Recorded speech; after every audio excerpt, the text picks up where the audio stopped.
Welcome to Not Going Quietly, the podcast where we inspire growth, beat down biases, and get into all sorts of good trouble with your host, Britt East. No topic is off limits as we explore ways to help everyone leap into life with a greater sense of clarity, passion, purpose, and joy. So get ready to join us for some courageous conversation because Not Going Quietly starts right now. Hey everyone, welcome to Not Going Quietly, the podcast for outraged optimists and heartbroken healers all over the world where we surface life's searing truths in the name of radical togetherness. I'm your host, Britt East, and I have such a fantastic featured guest for you today. I cannot wait for you to meet him, so let's dive right in. Don Shine is a healer, sacred intimate, body worker, and coach. His focus is on helping people connect to the abundant and infinite supply of healing energy that lives in each of us. Don works with his clients to explore ways to honor their bodies, expand their capacity for pleasure, and discover pathways toward living their lives to their fullest, open-hearted, and authentic potential. Don has studied multiple modalities, including the Wheel of Consent, is a certified Myers-Briggs type practitioner, and is a faculty member with the Body Electric School, hosting many in-person and online retreats and workshops. Oh my God, I cannot wait to get into this. Don, welcome to the podcast. How the hell are you today? Oh, I'm doing great. Thanks for having me, Brett. Did you write that or did I write that? That sounded You pretty wrote good. that. You wrote that. I'm just your PR agent today. Yeah. Thanks for having me. I appreciate it. Yeah, it's wonderful to meet you and get to know you better. I can't wait to hear more of your story. How are you called to do this work? Yeah. Well, I'm actually celebrating 10 years of taking my first workshop. You mentioned Body Electric. That's who I now teach with, but it's 10 years ago that I actually took my first workshop.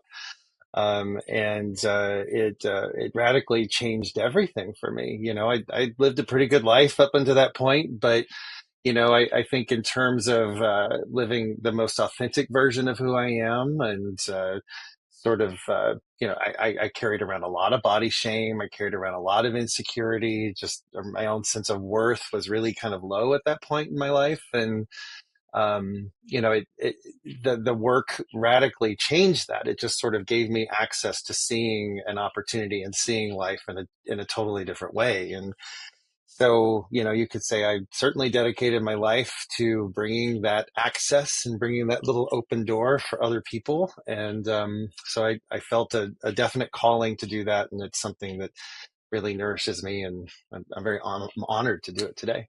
Was there Yeah. a specific moment where you heard that call? Um, yeah, I'm going to get in the weeds around Body Electric, but the first workshop is called Celebrating the Body Erotic. That's the first class that you take, is sort of the intro class. It's been taught for over 40 years at this point. And, at the end of that workshop, I just saw life in a completely different way. I saw all of my opportunities change and the way I choose to live and the way I choose to be in the world. And I immediately signed up for another workshop, which was like just a couple of months later. And then the middle of that workshop there's an opportunity to really kind of create, your own ritual around what you want to pull into your life, what you want to draw into your life. And I knew at that point that there was nothing else. There was nothing else that could compare to this. And I felt a definite calling. And part of that was kind of, my work name. I'm revealing a little bit here, but my work name, my spirit name, if you want to call it that, is Donnie Ray Sunshine. That's what I was named at this workshop. So that's been truncated to Don Shine. And it's just defined me. It's defined how I walk in the world and how I choose to be in the world. And I think anyone who knows me pre that workshop and post that workshop all sort of say, wow, you're a different person. Who is this? And I think in a positive way, it's been a big part of my life. That's absolutely incredible. So tell us some about Body Electric. Been around for 40 years, which is just absolutely amazing. What's the mission of the organization? How are you involved? Tell us some about it. Yeah. So Body Electric began 40 years ago in the Bay Area in San Francisco. And 40 years ago, we were in the height of the AIDS crisis. And a man by the name of Joseph Kramer, who was actually at that point well, at some point in his life was on track to becoming a Catholic priest, began to see a different ministry, essentially, seeing a lack of connection and really the LGBTQ community, it's particularly gay men in San Francisco, being decimated by this illness and largely being left to die without any, sort of compassion, love, kindness, touch. Touch was certainly uh, something that was not happening because there was a lot of misinformation around how the disease was spread, and so uh, you know. So Joseph sort of combined some of what he knew and what he gathered over the course of his life, and combined elements of several spiritual traditions of Buddhism, Taoism, Native American traditions, and Tantra traditions to weave together this experience that's called celebrating the body erotic. And really the idea was to bring compassion, to bring touch, to bring intimacy back into the community when this was largely, the CDC was telling people don't have sex, don't connect with anyone, don't even and just without any information about exactly how this disease was spread. So there are ways to have sex that don't involve any sort of fluid transmission, don't involve penetration, don't involve some of the typical ways that we inhabit sex in our bodies. And so in some ways, yeah, so that's getting in the weeds of the history. But if you ask anyone, like, what is body electric about? Everyone's going to have a very different definition. Um, but for me, what it gets into is essentially, examining our habits, examining the ways that we inhabit pleasure, how we inhabit our bodies, how we just sort of walk in the world, um, and sort of examines that in a different way, and sort of how we choose to be in connection and intimacy with each other. How do we choose to be in connection and intimacy with ourselves? How do we, as young, boys and girls, and everyone in between, how do we learn how to be in pleasure in our bodies? How do we learn how to engage in sex in a way that doesn't feel somehow shadowy or somehow full of shame or fear or guilt? How do we release those things and really bring a sense of celebration and sacredness to our bodies? Because our bodies are sacred. All parts of our body are sacred. The way that we choose to engage in our bodies is sacred. And so when you look at it that way, it's hard to go back. It's hard to change. And part of that sacredness is knowing that we are in choice and consent in our bodies, and feeling a sense of safety, and feeling a sense of worthiness to be safe and not to just accept whatever comes our way. And so, for many people who walk into this work, sorry, I'm going on and on, but for many people who walk into this work, we all sort of learn about sex. We learn about masturbation. We learn about self pleasure in lots of different ways. Some ways that are kind of funny stories. Some are stories that just I stumbled into it. I certainly did. You get information from the kids on the playground, from teachers, from priests, from clergy, from people all over, with their own sort of version of what sex is supposed to be. And then some people experience sex for the first time and pleasure through a series of trauma, through lots of trauma informed ways. And so when we, what we're looking at is really taking a step back and saying, okay, our bodies are sacred. Our bodies are worthy of joy, are worthy of celebration. Our bodies are worthy of connection, and even connecting to the most divine parts of who we are, our connection to the divine, however you choose to define that, without any sort of religion attached to it, is anyway. And these traditions and the traditions that Joseph pulled together have been practiced for thousands and thousands of years. So Yeah, I feel like I'm Wow. rambling here a little No, bit, no. but is that making sense? Yeah, we want you to ramble. You're the one with Yeah. the wisdom. So Yes. I'm so excited to learn more. I've never been to a I could go on and on and yeah, on. I've never been to a Yeah. body electric workshop, so I'm really excited to hear more about it. And I can't help but wonder, like, in some of my reading, it sounds like maybe you keep, as a facilitator and the folks who run it, keep things kind of mysterious and vague, so you can have a uniquely personal Mm. experience when you enter the room and be kind of a blank slate. And you'll correct me if I got any of that wrong, but I can't help but wonder, like, what happened, given what you can share, what you're willing to share, what happened in that first workshop for you? Like, it sounded like this incredible catharsis. What was it? Was it something somebody said, or there Hmm. was a touch, or was it, what happened? Thank you. Yeah. To answer the first part, yeah, we do purposely keep it vague because we want folks to come in with an open mind and a beginner's mind and just experience whatever happens. And when you know too much, you begin to sort of pick it apart and, I don't know if I can do this. But what we do tell folks is through the course of the weekend, and usually it's a 2.5 day workshop, there are going to be elements of breath, movement, and touch, and, and intimate touch and connection touch, and all with consent and choice. My friend Jojo Bear has taught me this phrase. Choosing is more important than the doing. So no one's required to do anything. They're definitely on ramps and off ramps. But what I knew going into this, and what this is a little bit of a teaser, at some point in the workshop, I was going to be invited to be naked, to be naked in front of a group of people and to take my clothes off. And to me, at that point in my life, as a 40-year-old gay man, there was nothing more terrifying to me than not just being naked, but taking my shirt off in front of a group of people was probably the most horrifying thing that I could think of that I could do. And when I say this, this is not an exaggeration. In my mind, to me, taking my shirt off was equivalent to committing a crime. It felt like something that I could genuinely be arrested for, was taking my shirt off in public. And it was just the story. It's just my own projection. It was my own bullshit, sort of.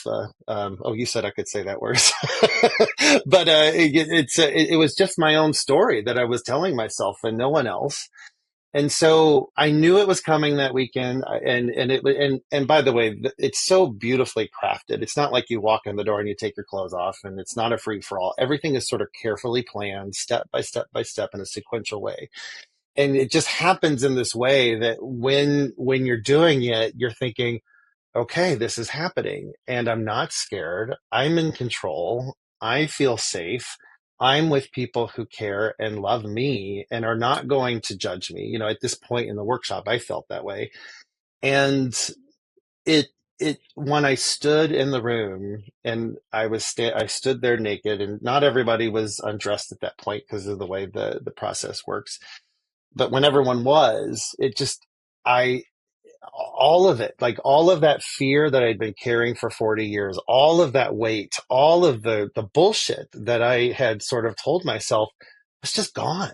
I like, what happened to me? How did this, I'm standing here in my own beautiful body. My body is presented as sacred, is being treated as sacred, and is being honored by these other people in the room. I'm honoring the other bodies in the room, and I'm seeing the person inside, not the costume, not what they're wearing, not even their naked body, but I'm seeing this human being who is standing here in front of me and so vulnerable, standing so vulnerably in front of me. And yeah, you're asking the moment. That was the moment everything changed. And I think what I also discovered over the course of the weekend is nothing turns me on more than vulnerability. And when I, and it's something that I recognize it in myself. When I'm vulnerable, I am probably the most authentic version of who I am. And when I'm standing in a room full of people who are being vulnerable and are the most authentic version of who they are, and it's not easy to access that. It's not easy to access that for a lot of folks. It's something that naturally came to me over my life, but I recognize, especially now that I've been teaching this for a couple of years, it's not easy. And so when people sort of give in over the course of the weekend and over this sequential sort of step by step process, people slowly, gently, and eventually get to a place where, okay, all right, I'm willing to sort of let my guard down. I'm letting down all of the defenses, all the little soldiers that are in my body that are standing guard and not letting anybody in. I can let them down and I can say things that I've never said to anyone else. I can share this experience that probably I've never shared with anybody else. And it's a beautiful thing. One of the first exercises we do is to stand across from someone and just look at them in the eyes. Now, for some of your listeners, they might be like, oh my God, that is the most terrifying thing. I'm out. And I promise you, and for some people, that's the hardest part of the weekend. And for some people, it's not at all. It's something that people can do easily. But when you do that, people are starting to see the real you and honor everything. And you don't have to hide or have to sort of put that, have to live in that shame of who you are. Instead, it's celebrated. You're celebrating your body, all of it, and who you are. Yeah. So yeah. So which point in that weekend was it that sort of made that click for me? I can't tell you, but I will never forget taking my clothes off in front of a group of people for the first time. Yeah, well, yeah, I think it was the naked part, and not being sexualized, not being sort of groped at, not being, just being loved and being appreciated and celebrated, and so yeah, so the naked part, yeah.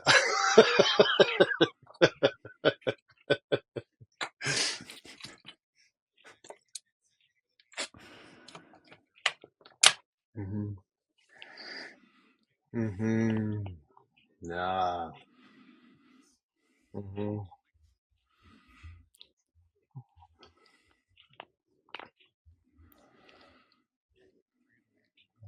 It's such a good question because it's probably, you're right. As soon as you leave, you've created this little microcosm. You've created this little community, and over I hear it at the end of our last closing circle. I can't believe that this group of people came together. This group of strangers got so close so quickly.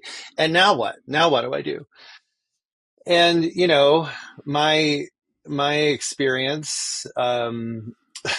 I had some really weird metaphysical things sort of happen that I can't explain. I left, I felt like I was floating on a cloud. I'm driving along the highway with people who did not have the same weekend as I had, who were, flipping me the bird, and I'm like, love you. It's like I was just in this really beautiful space, and my car started acting up in this really weird way. And I'm like, that's okay. We'll take care of it. I'm just in this really good space. Um, but as I say to people who leave, with every great expansion will inevitably come a contraction. And it certainly hit, about 3 or 4 days later. And, I'm home. I'm like, oh no, now what? And it's important to stay connected to all of your typical resources at home, therapy, with coaches, with getting massage, getting touch, connecting to other partners, connected to people, and finding, and we, when people leave our workshops, we give, if they choose to, they don't have to, a roster of everyone who was in the workshop.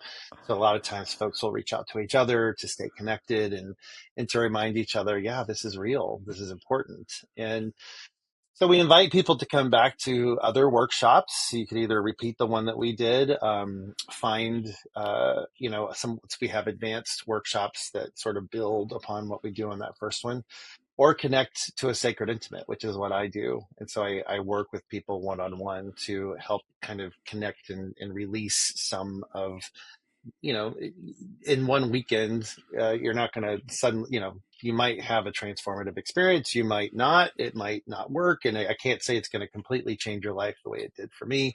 I can't predict what's going to happen for you, but I can't guarantee this, but I would promise that there's at least some little nugget that door is just going to open a little bit. If you just keep going in and just leaning into it, as I say, you're you'll, there, the discoveries are endless. So I just tell people to just keep going in that door and finding your network, finding your resources, and if it's not there, go find it. And there's for a lot of my life, especially once I hit puberty, I was a very sexual kid, and even I had a very strong sex drive, and I spent a lot of my life feeling a lot of shame around that, feeling like there was something wrong or perverted with me. Um, and and I grew up Catholic, and I remember specifically Oh, there was I had a teacher. I was in the eighth grade, wow, and that's we had kind amazing. of a That's bunch of assholes amazing. in the class that I was in. And one day they were really giving the teacher a hard time, and some kid asked, the teacher, who was a nice That's what I person, was gonna say. It sounds like the naked part. but she was at the end of her rope, and this kid said, "Well, how do you feel about masturbation or something like that? What do you think about jerking off?" Something just to get a rise out of her. And I remember distinctly her response, and I'll never forget it because it still Wow. echoes in the back of my Yeah. head. She said, "I think that boys who masturbate So have a you have this serious mental beautiful experience where illness." you're fully seen, literally and figuratively, And and then you for have to this kid who was leave like and go masturbating back 10 to the times a real day world. and like Wah loving it and wah, like sad really, and trombones. I So was what do just you do? sexually Like, how do you charged, I was like, retain oh that God, sense there's of something wrong with me. empowerment And so and I began sort vulnerability of that in your process of just everyday sort of life pushing once you it leave down and this pushing it down cradle and of a pushing it down workshop? because I was a good boy. I didn't want to get in trouble. And, when I came out as gay, and that wasn't an easy situation, I had lots of therapy. There's, a trigger warning. I had thought about ending things for myself. And, all of that was sort of informed by that because it was, I don't know how I can live in the good way, with this, with my sex body. And when I met my partner, and I was with my partner for 25 years, and we lived a very heteronormative life, and so our sex was very quiet. It was, we had a lot of sex. I don't, but it was sometimes at the end of that there were some Hail Marys and Our Fathers, and I'm so sorry, at the end of every ejaculation and at the end of every orgasm. And so yeah, you asked me what, as far as what Body Electric did for me. Yeah, it got me naked, but then also to go to that extra step and to say, um, when I'm in my pleasure body, when I am achieving an orgasm, it's it's I don't say this lightly, but to me, it's the closest that I feel to spirit. Do I feel to God? Where do I feel toward divinity? We make this joke, but it's only kind of a joke when we say it's no coincidence that when we're having an orgasm that people say, oh God," because it's why else does it feel that good? Why else? What could? I know I'm joking, but that's a big part of what is part of what we teach, is that it's you know this goodness. There is a point to the goodness. There isn't it isn't just to feel good.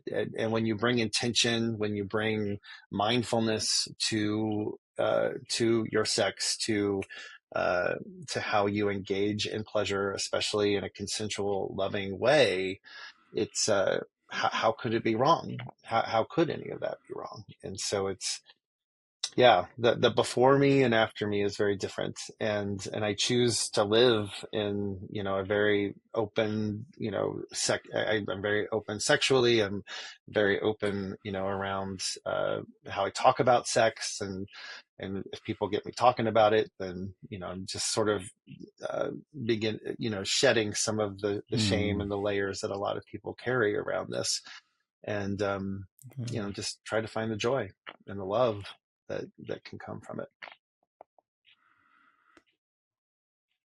I can't help but wonder, if you had some sort of predisposition Hmm. for Wow, that's a this work? really good You know, and I question. was thinking like, what led you to attend You the know, workshop in the first place, and then how did you, I'm fairly activate your new to relationship with the this sacred? part of Maybe my years journey in before you terms even of went to the just workshop devoting my in other life to fields, and maybe this. this was, I worked in bringing this education work through your for body in a different 25 realm years of my or life in higher into a different education sphere. administration. I loved that part of Talk my to us some life. about I was your really journey good at it and before I you enjoyed it. attended the I workshop. had great Punished in any connections way there. for this newfound But freedom? about 2.5 years ago, I chose to sort of leave that behind and to begin pursuing sacred intimacy and pursuing, teaching this work and doing sacred intimacy as a living full time.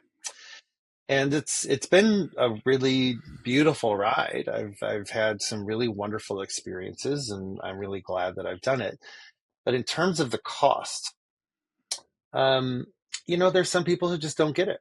There's some people who just aren't ready to hear it. And there are people in my life, and part of that story is my own. I certainly own that, the own projections that I have around, oh my gosh, what would that person think if they really knew what I was up to, or if they stumbled upon this website or something, what would they say? And more and more, I'm getting better about sort of, well, one day they'll get it. One day they'll see it. One day they'll be ready.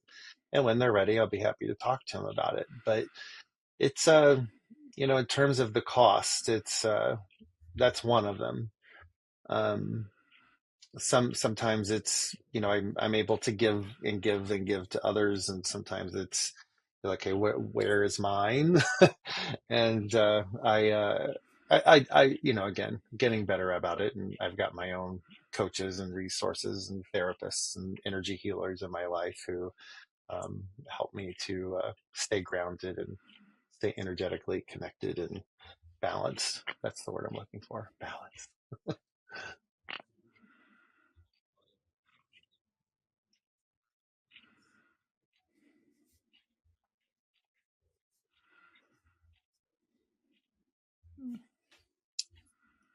Mm.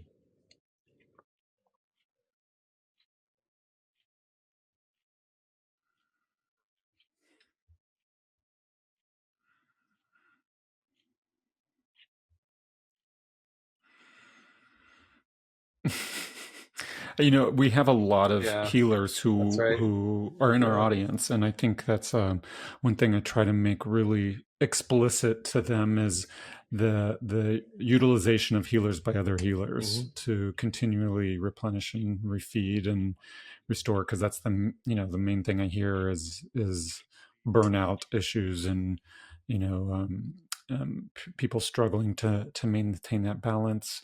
So it's so wonderful that you have that I like to call it the glam squad behind you to support you and keep you fulfilled. We've used some jargon, and I'm hoping you can maybe help define stuff for the audience. Like you mentioned sacred intimacy and how our bodies are connected to the divine. So if you could peel that apart, and then I think you said pleasure body. Could you kind of break down some of these terms for us? Well, I call myself a sacred intimate. And if you ask two different sacred intimates what that is, it could be very different things. But I describe it as creating a safe space for people to express their full erotic self, and um, releasing the shame and the fear and the guilt associated with that. And so it involves some coaching. It involves some ways to some exercises and ways to just sort of begin to examine, like I said, the habits that we have around sex, our ideas around sex, our ideas around intimacy and pleasure, and how to, again, change those habits and or to, in some way, practice new ways of being in our bodies. If you think about the way that we learn how to masturbate, for example, you might be still informed by some of the circumstances in your life as a teenager. Like for me, I didn't have a lot of privacy, so I had, a single bathroom and a family full of six people. And so I those habits of masturbating quickly and holding my breath and not making any noise was definitely something that I certainly carry on into. I'm turning 50 this year. And so And there's always a goal at the end, right? With pleasure of any kind. And so if you can sort of break those goals down and to realize when I'm in self pleasure, it doesn't have to include just these parts of my body, but it can include all parts of my body without a specific goal in mind. And bringing some breath, bringing movement, bringing noise, and being in pleasure that way. I moved to this gay campground, so going out into the woods is part of my practice here, and I can do that here, which is fun. So that wasn't your question. Your question was around sacred intimacy, and so that's I guess that's how I describe it. Is just you finding your own way into that. And so for some people that looks like massage, some people that looks like touch, some people that looks like like learning, like what is the thing? How do I ask for what I want, and how do I get it? How do I negotiate these things rather than um, just getting whatever I can get my hands on, and being desperate instead of being in a place of desperation, but instead being in a place of control and feeling like a sense of worthiness around asking for what you want and actually getting it. Not easy for folks. Not easy to know what I want. And so how do I do that? Long-winded answer. That's sacred intimacy. um, what were the other two things you asked Pleasure about? body. Pleasure body. So I guess I would describe that as just how I experience pleasure in my own body. How do I know that I am feeling good and what's actually happening in my body physiologically, emotionally, spiritually when I'm in a state of pleasure? And it's not often that folks, really examine that other than just being in that space and sort of knowing what turns me on, this turns me on, and I'm going to do this, and then I'm going to do that. And again, nothing wrong with that. But when I can begin to just stand outside, it's a windy day, it's sunny, it's the first warm day in a long while. And if I stand outside with my shirt off in the sun and just be in my body and feel the wind on my body and notice what that does in my body and how I can connect to the land and connect to nature and connect to everything all around me. That's a version of my pleasure body. And then when I, engage with another person and am in intense, connection with that person, what's happening in my body then, and how, just how do I live in this beautiful body that way? Does that make sense? Yeah, absolutely. Yeah, I'm I've noticing. never actually defined it before, except No, for no, you right did here, great. I'm right now. noticing an irony, though, that I think is interesting. It's like, okay, when I think of sex and, pleasure body or just being in my body, I don't necessarily think of the mind yet. You know, if I think of sex as being intrinsically sacred, then it sounds like what brings this what creates sacred intimacy is mindfulness.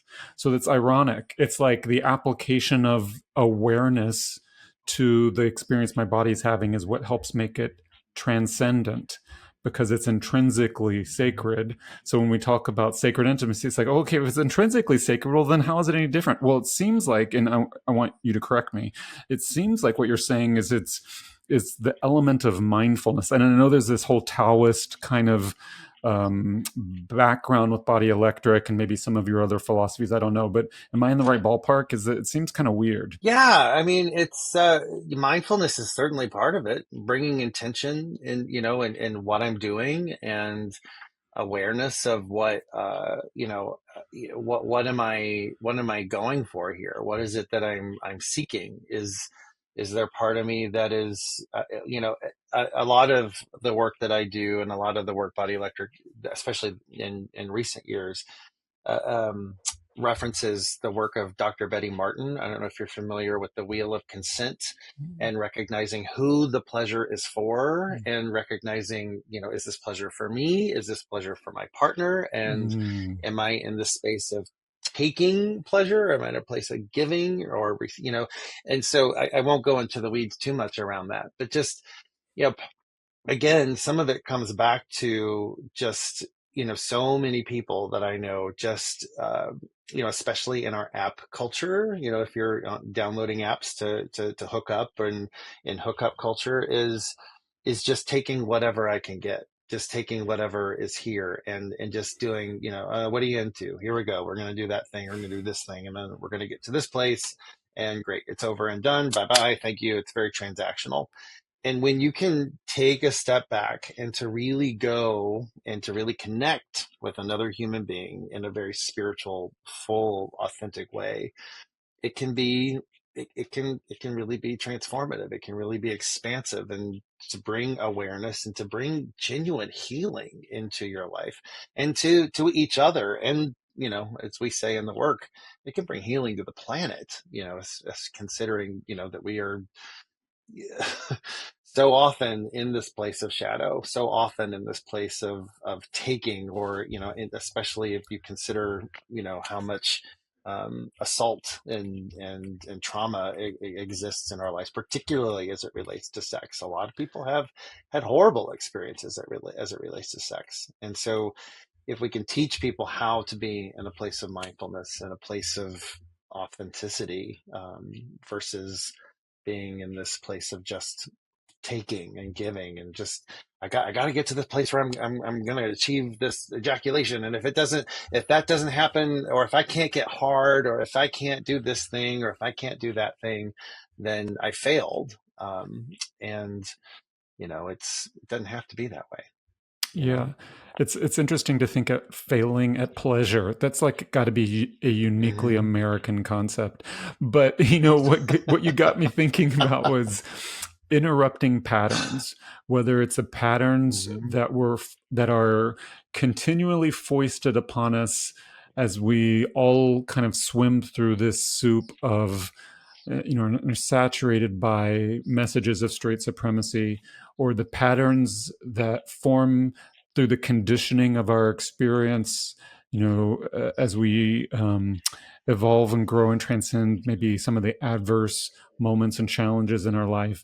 It's almost like part of what you're doing or describing is a stillness and a awareness, um, that is different than thought. It's more like the meditative, in yoga, they talk about the cessation of the fluctuation of the minds, the stilling of the pond. So I'm getting this visual of like, creating this field, this blank slate that facilitates a slowing down and interrupting of autonomic responses and interrupting of behavioral patterns so that I can exist in the pure moment. Is that on the right track? Yeah, to a certain extent, yes.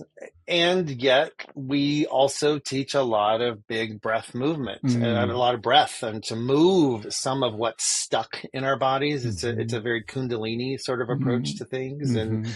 just breathing it up and breathing and stirring up emotion, stirring up a lot of what makes us feel stuck. And so making noise and being big in our sex. And, you know, again, as in this heteronormative experience I had, it was, sex was very quiet. And if I make any noise, I might offend the neighbors, and because it's two boys, and what do they think? And, instead I'm making all the noise and I'm moving my body and slapping my body. I'm just getting it all out is a big part of it. So yeah, there is the stillness, that's certainly part of it, but it is also about just raising the energy, getting bigger and bigger and bigger, and then letting it go, and sort of flushing out some of our patterns, some of our um, negative patterns that we are not even negative. I don't even want to say it. It's just the stuck patterns in our life, the cycles, and how do we move forward and out and beyond,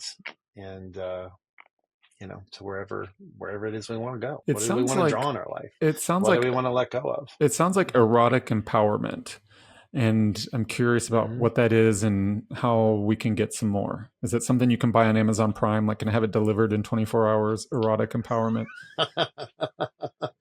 Sure, you can package me up. I'll come delivering at your front door. Hi.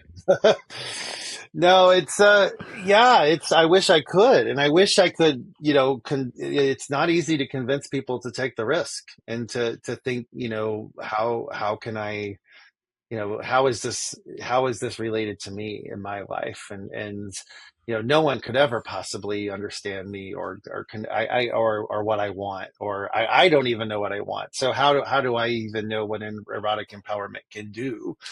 And people have an idea of what it is. They think, Body Electric is a big orgy, and that we're, all just sort of doing this crazy thing. And it's, it's so much bigger than that. It's so much bigger than anything that I can even describe. And so I often say at the beginning of the workshop, my goal is to earn your trust over the course of this time, to be big, Wow. to go big, and to really let go of what's ailing you.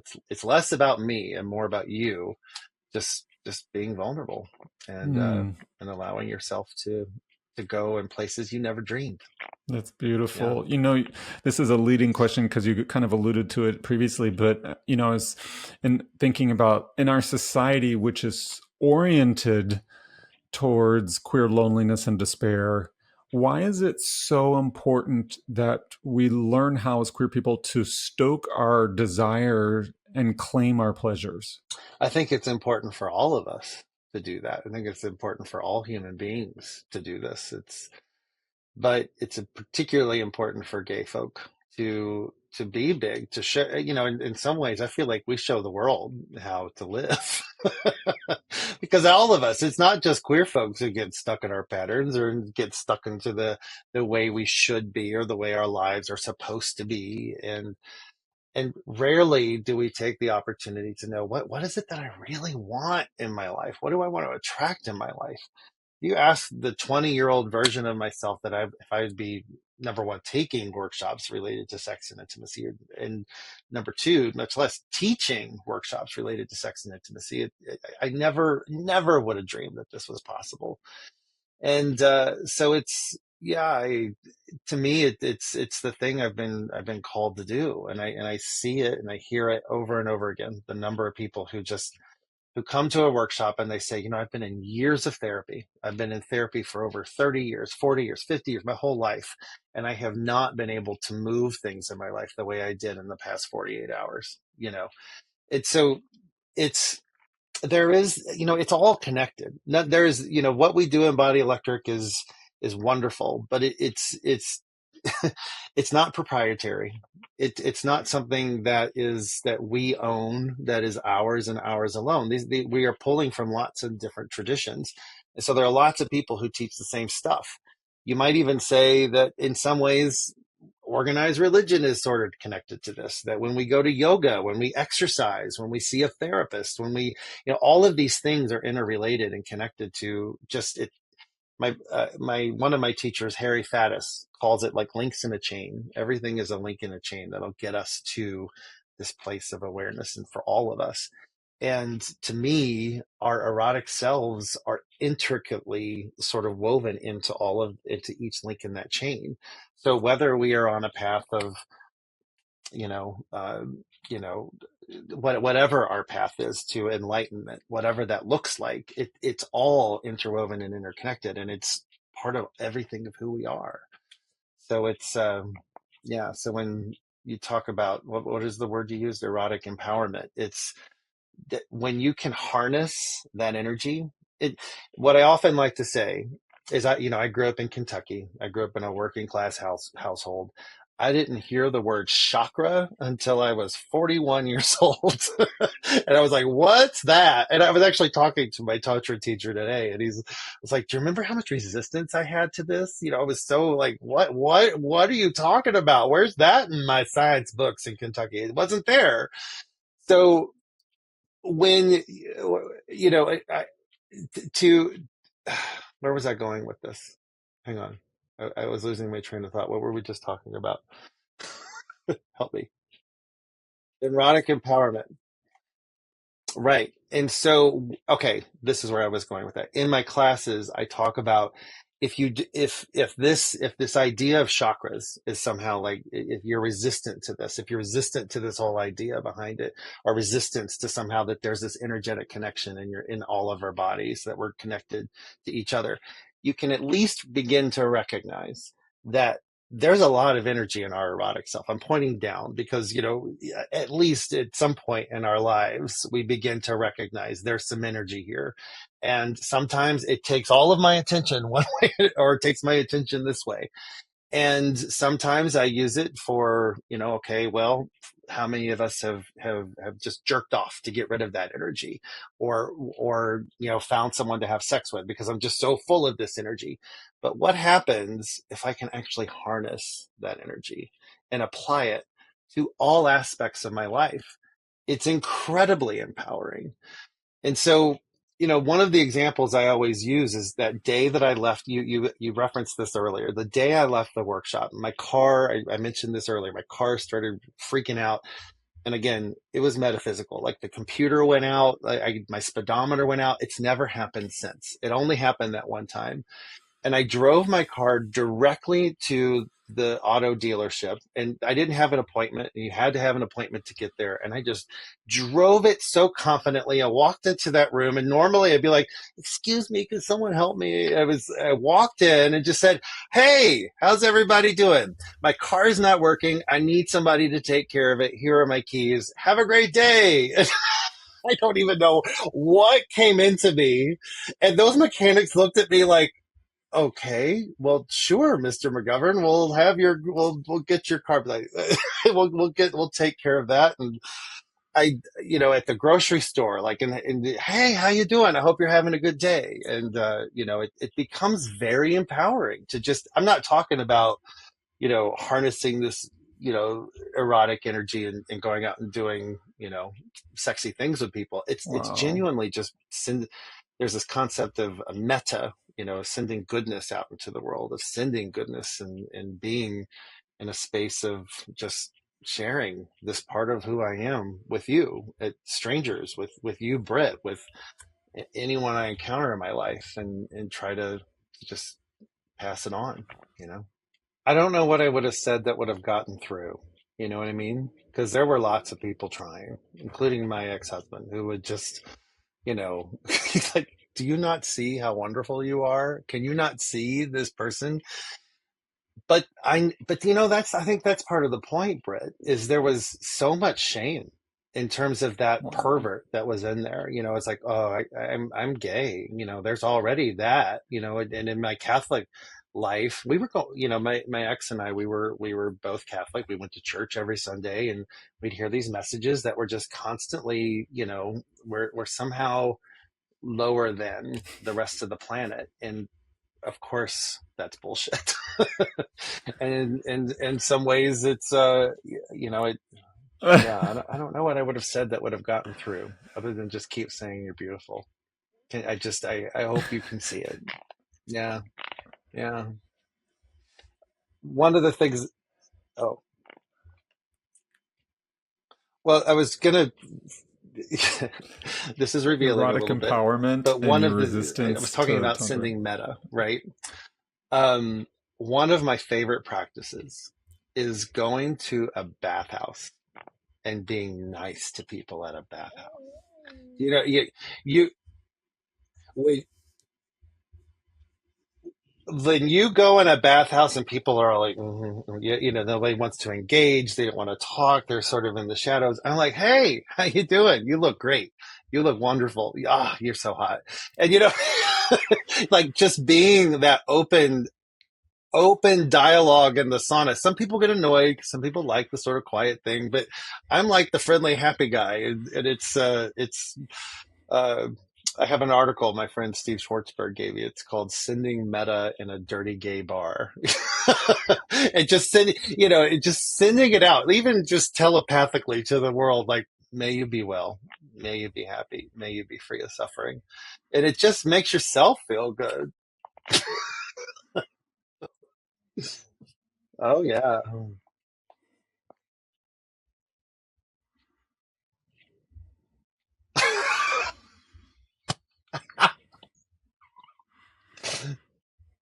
Yes. Oh my God, that is a perfect visual.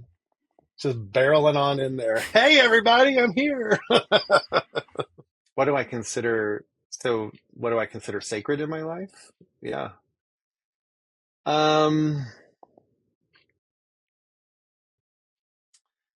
there's a saying that, and I can't remember if any of my friends are body elector, they're going to be annoyed because I can't remember who this quote is attributed to. Um, but and I'm going to get the quote wrong, but how do you know something is sacred? You treat it as sacred, and therefore it is. And so how do I answer that? In some ways, I see everything in my life as sacred. I see, I just, my parents had this camper that I'm in right now that sat in their driveway for a really long time and they weren't using it. So I'm borrowing it for the summer and living in it. And to me, this is my sanctuary. This is my home, and I'm treating it as such, and therefore it's sacred. It's it's my retreat. It's where I'm renewed. It's my temple. It's where I come you know to recharge, where I come to celebrate who I am and to be myself. And so yeah, um, I see my body as sacred. I see my sex as sacred. I see my work as sacred. I see other people and the people in my life who I love as sacred, and and try to treat most things in my life as sacred. Even the dirty sex that I have in a bathhouse, that's sacred too. And some Oh, people may have a hard time making that connection, but it's I feel it. I feel it in my bones. that's so beautiful. What gives you hope? Mm.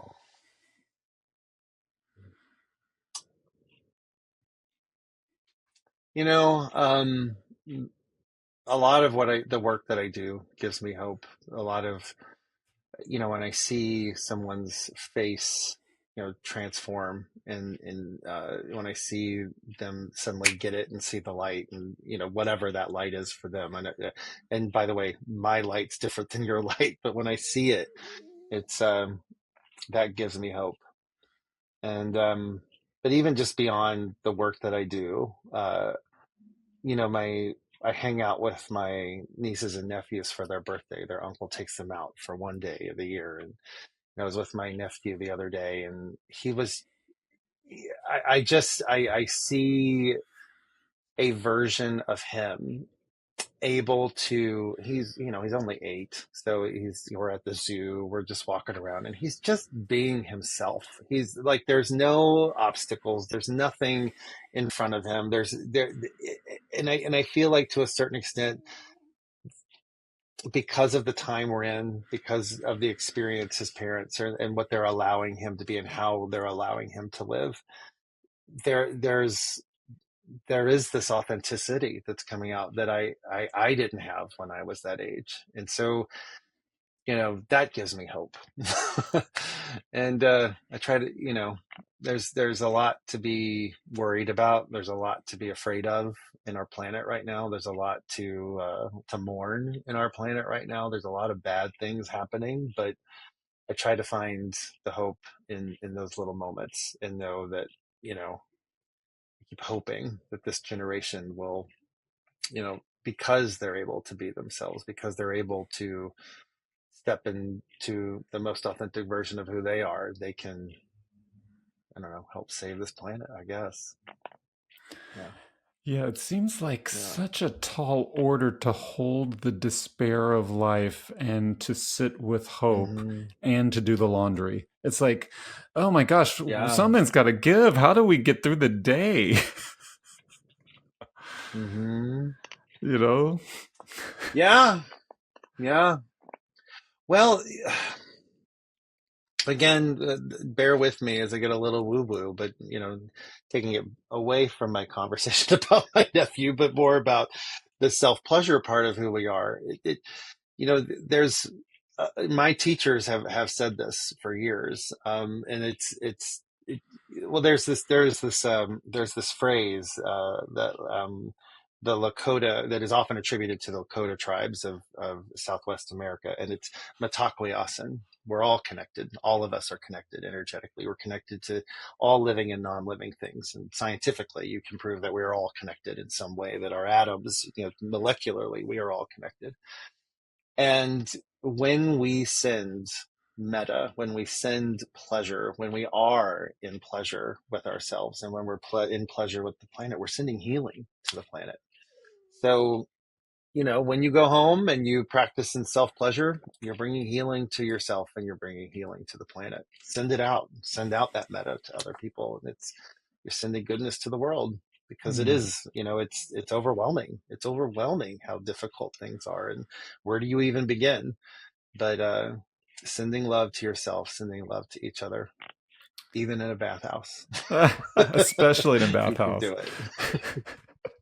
Yeah, especially in a bathhouse. Yeah. Don, it's Yeah. been such a pleasure. Or a gay campground where I am. Yeah, it's been such a pleasure to talk with you today. It's been so uplifting and joyful. I'm just so grateful for you taking the time out of your busy schedule to come join us and educate and inspire us. Mm. We're going to load up the show notes with ways to contact Don, where you can learn more about his work, his workshops. He's got a great website where he lists all of his upcoming events, so you can check him out someplace that's near to you, or if something's online. And donshine.net is his website URL, but we'll put that in the show notes so you don't have to scribble that down. Don, thanks again. I really appreciate it. It was wonderful to meet you. Thank you so much. Thank you, brother. This has been a joy. Oh, good. Yeah. Good. Well, dear listeners, you have done it. You have made it through yet another episode of Not Going Quietly. I'm so proud of you. I'm so proud of me. We did it together. In fact, this show would not exist without your support, and I really, really appreciate that. So until next time, thank you so much, and bye-bye. You've been listening to Not Going Quietly with your host, Britt East. Thanks so much for joining us on this wild ride as we explore ways to help everyone leap into life with a greater sense of clarity, passion, purpose, and joy. Check out our show notes for links, additional information, and episodes located on your favorite podcast platform.